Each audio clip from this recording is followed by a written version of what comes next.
There are devices that are used to capture fingerprint in the field by law enforcement. However, they can be expensive, you're carrying additional equipment, they have to be connected to a laptop. It'd be really cool if you could use your mobile device, your smartphone or tablet, and have an application that used the available sensors on the device to capture quality digital fingerprints.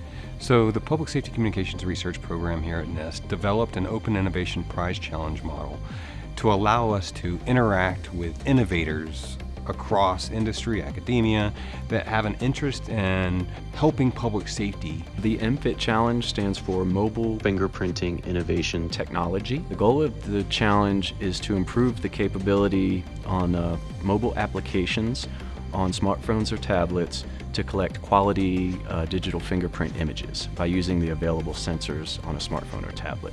Public safety use cases are traditionally the extreme use cases, right? Whether it's the need for audio quality, accuracy of fingerprints. But oftentimes, if we can push the envelope that meets public safety's use case, then it can certainly be applied to commercial use cases. In my time working as a police officer in my civilian job, I just was constantly noticing these sort of technology gaps. A lot of really cool technology out there, but it's still so much that I think we can still do in order to make our jobs easier and more efficient, but ultimately to make our community safer. Capturing quality fingerprint images on smartphones or tablets can help in physical security and access control, medical and disaster response patient tracking, border protection, and military identification tracking. Yeah, so this technology is used in a lot of other areas other than for the law enforcement purpose. First, we need a lot of fingerprint samples. We're going to have between 50 and 100 volunteers. Once they show up, we provide them with an anonymous ID number. Once they received an anonymous number, they come to our lab, and we have 11 different fingerprint collection devices set up. So they just kind of walk through each station and provide fingerprints. So that's the collection process. After that, we move into the evaluation process. Now, the evaluation process has 3 different evaluation methods. The first, it's called a one-to-many search. So we'll take one of our fingerprint images from a certified fingerprint collection device. We'll load that into a replicated law enforcement database. Then we'll take an image that we collected from one of our contestants' devices and we'll run a search. And we'll see how efficient it is at finding that one fingerprint out of 2,000,001 fingerprints. And they get a resulting score from that. The second way we're evaluating the prints is with a new software application that was built by a group at NIST. It's called NFRACT. And that takes 2 fingerprints side by side.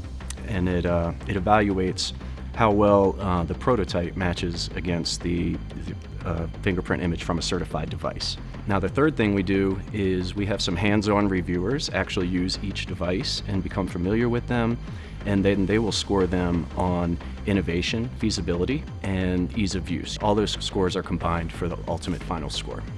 We really appreciate just the opportunity to participate, right? This is right down our lane, and the challenge has kind of reinvigorated morale in certain ways. And so we really appreciate that.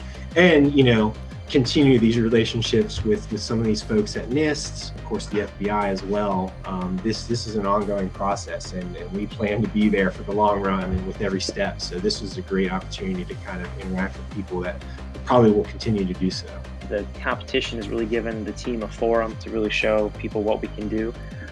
So all those things come together, and it's been really great. It's one of those things where, 10, 20 years from now, if I'm walking around somewhere and I see someone taking contactless fingerprints, right, I'm going to be that old guy that's like, I was there, right? Yeah, I was at the beginning. This challenge was, I'd say, interesting and rewarding. I never knew how detailed the technology of mobile fingerprinting and fingerprinting in general could be.